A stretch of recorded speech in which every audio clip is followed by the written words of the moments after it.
Hello and welcome to your active TFL fascial freedom tutorial. What we're going to be using for this one is the PVC piping. If you don't have it, don't worry, use your ball. And with this one, definitely recommend starting with something light. We're actually going to be trying to move or activate the inner thigh to get some opening of that TFL. So as you can see here, we're laying on the PVC piping, rolling forward, is getting as comfortable as we can. As always, allow the body to relax before you go into this. We want that nice, calm sensation through the body.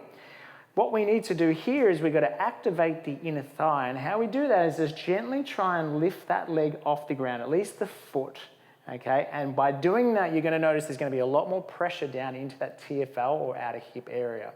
So it is a little bit brutal. Calm, slow nose breathing, and maybe anywhere from 5 gentle leg lifts, a little pause, relax. We want to keep this as calm as we can, and then we swap on to the other side. Get to work on that one. Look forward to seeing you guys in the next video tutorial.